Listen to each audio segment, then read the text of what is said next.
Party क्या? चौरी विद्या प्रसारण टोली के बारे में सबको पता चल गो क्या? चिंता के चने चबाना छोड़ो और ये पेड़े खाओ। भीतर और भी गंभीर समस्या पे चर्चा चल रही है। कैसी समस्या? लोग की भयानक राक्षस की समस्या। व्यापारी जी, नंद जी ने कल सभा बुलाई थी और आज रानी यशोदा जी ने सारी स्त्रियों को अपने घर पे बुलाया है। तो आपको नहीं लगता कि हमें कुछ करना चाहिए? करना तो चाहिए गुप्तचर। सबसे पहले हमें हाट जाकर गोकुल वासियों की प्रतीक्षा करनी चाहिए। सूर्यास्त से पहले वो सारे मूर्ख वहां आने वाले हैं। मेरे सामने नारायण के नाम का प्रण ले ले। उन्हें चाहे कोई भी कितना भी समझा ले बुझा ले, उससे कोई अंतर नहीं पड़ेगा गुप्तचर। हमारा वास्तविक धन क्या है? दूध, घी, दही, माखन, यही ना? हाँ, तो श्री नारायण की कृपा से तो हमारे पास इसकी कोई कमी ही ना है। तो हम सब तो पहले से ही धनवान हुए ना। तो फिर जे गोधन अपने परिवार और संतान में बांटने के बाद जो भी बचतो है वो तो हाट पे बिखी जातो है ना।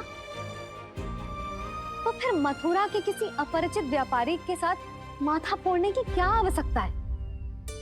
जशोदा जी, हम आपकी और नंदराज की चिंता समझते, पर इसकी कोई आवश्यकता ना है।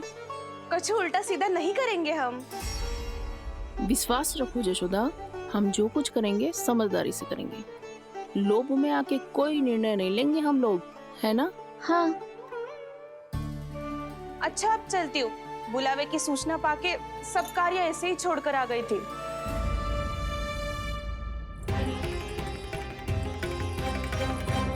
अब किसको घेर लियो? लोभ के भयानक राक्षस ने। ये तो तभी पता चलेगा जब वो सब बाहर आएंगी। तब तो सबको बहुत ध्यान से देखना पड़ेगा।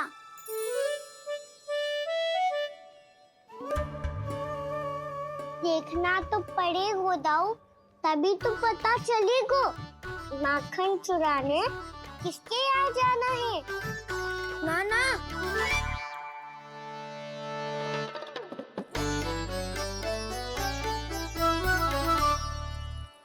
लोग का राक्षस तो उनके पास दिख ना रहे हुआ है।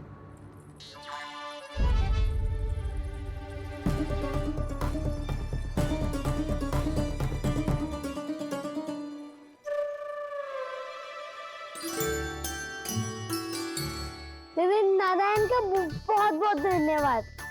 कान्हा, मेरी मैया को घेर रहे है क्या उस राक्षस ने? यशोदा भाभी और नंद भैया कितने चिंतित थे ना। पक्का कछु न कछु कारण तो अवश्य होगा। हाँ, मुझे भी सच लग रहा है कि धनवान बनने के चक्कर में मैं तनिक ज्यादा ही लोभ में पड़ गई थी। नहीं, बस गए। और मेरी मैया दादी, उनका क्या गाना?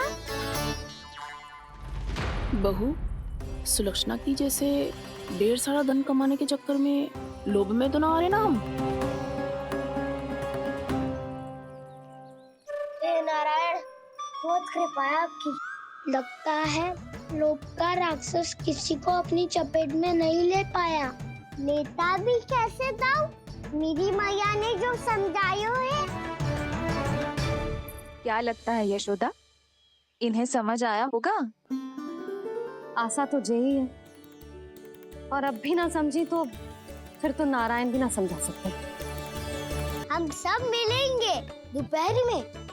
तो क्या तू तब निश्चित करेगो कि आज किसके यहाँ जाना है माखन? आज कोई माखन चोरी नहीं होगी।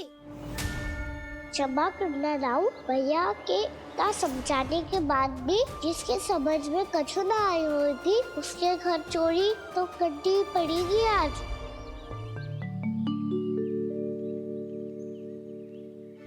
व्यापारी जी, सारी स्त्रियां एक साथ यहीं आ रही हैं। मेरे चक्रव्यूह में फंसने की इतनी शीघ्रता कि संध्या तक भी नहीं रुक पाई।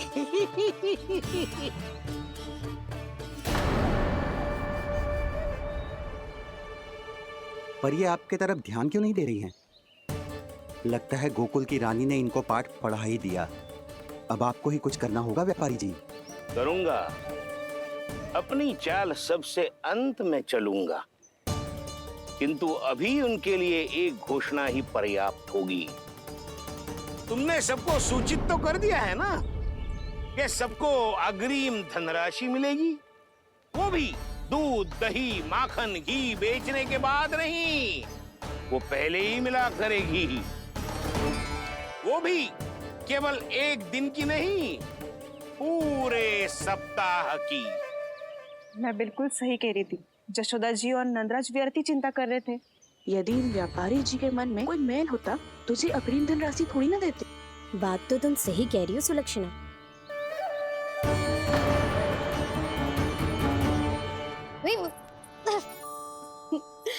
कितनी शरारत करते हो तू? काजल लगाने दे मुझे। भैया पहले मुकुट लगाओ ना।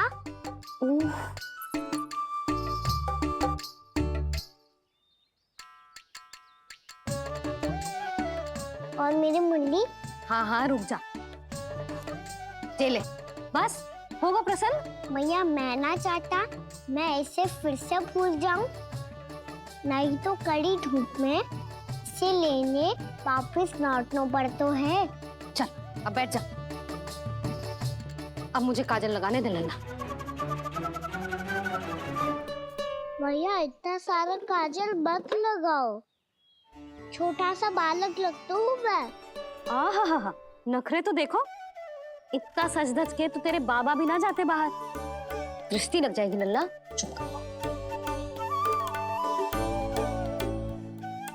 उनको तो आ सकता ही ना है भैया, वो तो गोकुल के राजा है। वैसे भी मुझे भी कम मत समझो, मैं भी राजा हूँ अपनी टोली का। कौन सी टोली? अपनी। ये क्या कर रहे हैं प्रभु? बता, कौन सी टोली? बालकों की टोली मैया, मारी खीर वाली टोली का।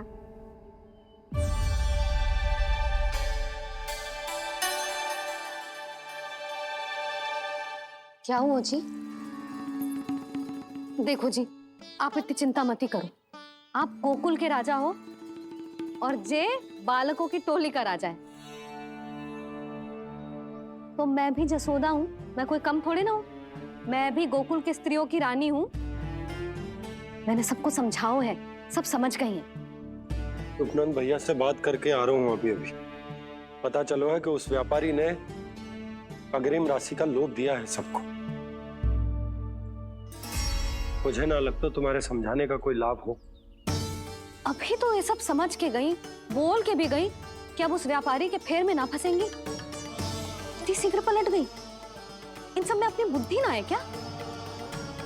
जब कोई विकार मन में बस जाता है ना यशोदा, तो सूझबूझ सब समाप्त हो जाती। तो मुझे ही कच्चू करना पड़ेगा। मैया मैं जाऊं? हाँ तू जा।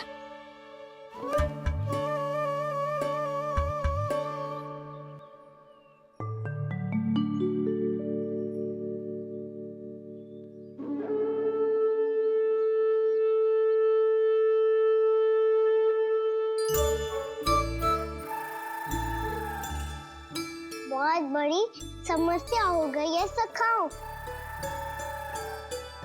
कैसी समस्या?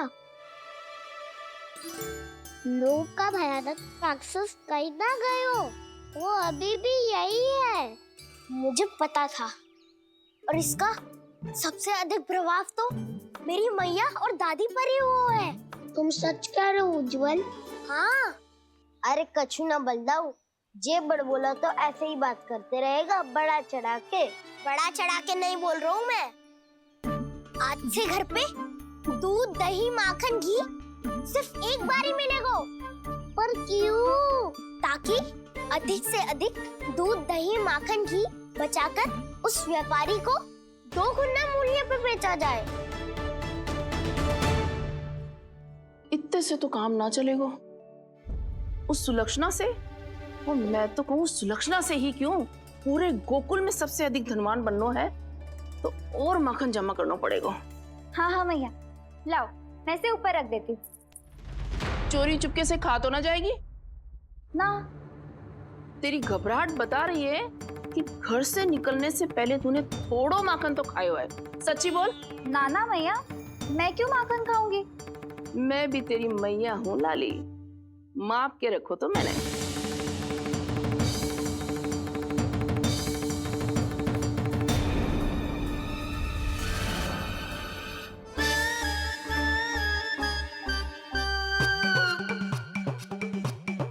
हाय रे, तूने तो सच्ची में माखन खायो है। तनिक भी लज्जा ना आई तुझे? असत्य बोलने से पाप लगता है मैया, और जितनी बार आप माखन नाप रही है उतनी बार डंडी पे लगा माखन आप स्वयं चाट रही है, और दोष मुझ पे दे रही है। वो तो बस मैं इसलिए चाट रही थी कहीं व्यर्थ ना जाए। और तेरी जीभ है कि तीखी मिर्ची। एक तो मैया से बहस करती है और चोरी चुपके स्वयं खा के मैया पे दोष भी धरती है। हे नारायण, कैसी बहू दी है मुझे। जा दूर हो जा मेरे कक्ष से, और माखन के तो आसपास भी दिखने की आवश्यकता ना है।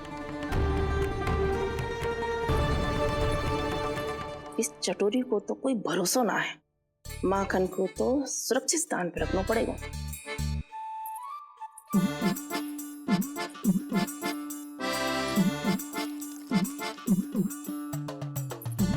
यदि बहू ने अब मटकी उतारने को प्रयास किया तो अचानक पानी गिर जाएगा और घबरा के वो चिल्लाएगी और मुझे पता पड़ जाएगा। मैया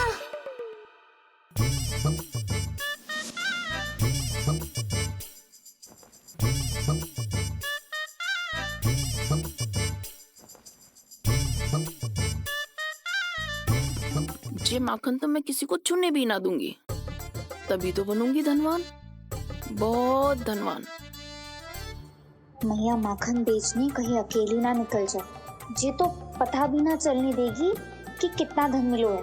इन्हें अकेली धनवान ना बनने दूंगी मैं भी बनूंगी धनवान, बहुत धनवान।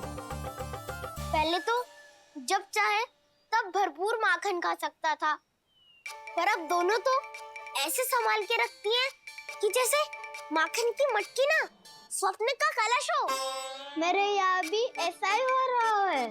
नारायण का बहुत बहुत धन्यवाद। नंजी और जशोदा जी की बातों में आने से पहले ही सत्य का पता चल गया।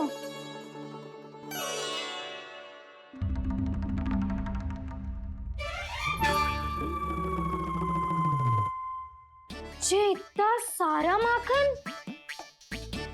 दृष्टि मत लगा, पेट पे पट्टी बांध के रात रात भर भूखा रह के बड़ी कठिनाई से माखन इकट्ठा किया है जे। तो क्या आपने निर्णय ले लियो है कि आप उस व्यापारी को वचन दे दोगी? अरे जब द्वार पे साक्षात लक्ष्मी जी हो तो द्वार बंद ना करते बावली। तू अभी छोटी है, मैं तो कहती हूँ तू भी अपने भविष्य के बारे में अभी से सोचना आरंभ कर दे। कटौती तो मेरे घर पे भी आरंभ हो गई है का ना। वो मैया ने कहा है या दूध चाहिए या दही चाहिए या माखन चाहिए, जो भी चाहिए एक ही बार मिलेगा।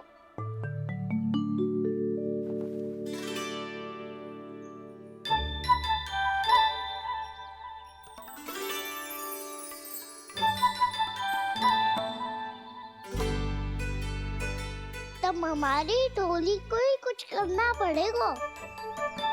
तुम सबको तुम्हारा अधिकार मिले, ये हमारा कर्तव्य है।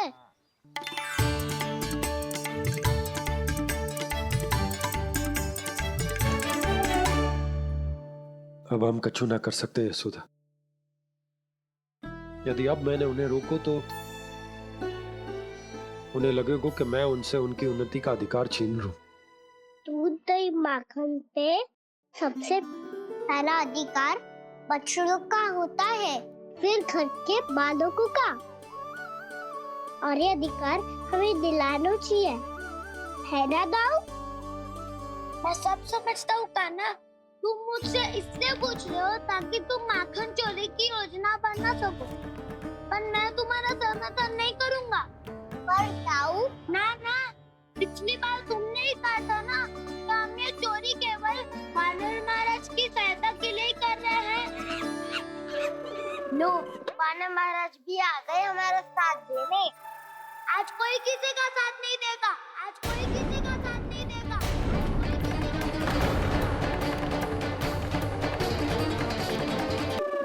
लो, पाना महाराज भी आ गए हमारा साथ देने। आज कोई किसी का साथ नहीं देगा। साथ नहीं देगा।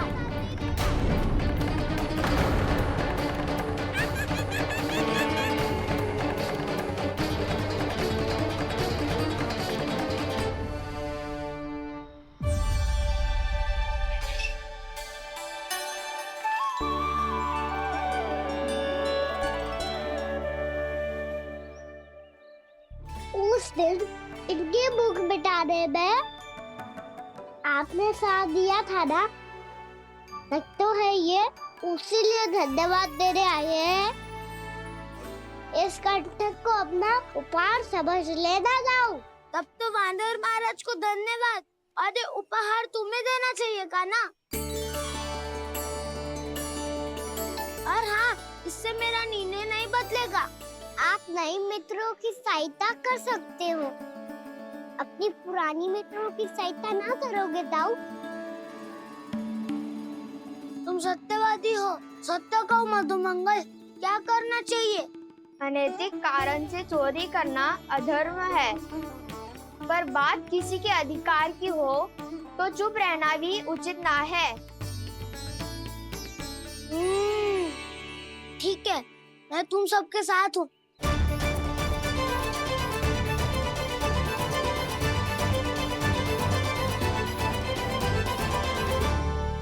देखो जी, इन भोले भाले बालकों को ये भी ना पता कि इनके मैया बाबा कितनी बड़ी भूल करने वाले हैं। तो बताता ना, किसी घर से आराम करना चाहिए हमें। वसंता, ना मेरे घर से ना। उज्जवल, मेरे घर तो असंभव है का ना। मेरी मैया और दादी किसी योद्धा से कम ना है।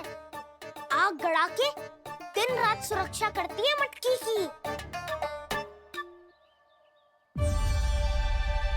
नन्ना मुरली इधर ही छोड़ गए, मैं देख के आती हूँ जी। इतनी गंभीर चर्चा चल रही है और यशोदा को खाना की मुरली की पड़ी। पर किसी ना किसी के घर से तो आरंभ करना पड़ेगा। किसके घर और क्या आरंभ करना पड़ेगा? हाँ,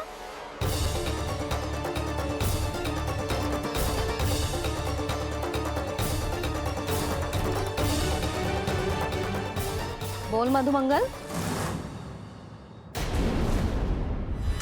सत्यवादी से मत पूछो भैया, ये तो सारा रहस्य खोल के रख देगा।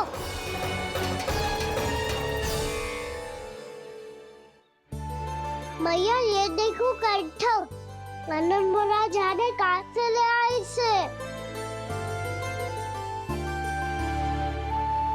अच्छा, तो तुम सब घर घर जाके जे पता लगाना चाह रहे थे कि जे किसका है ना?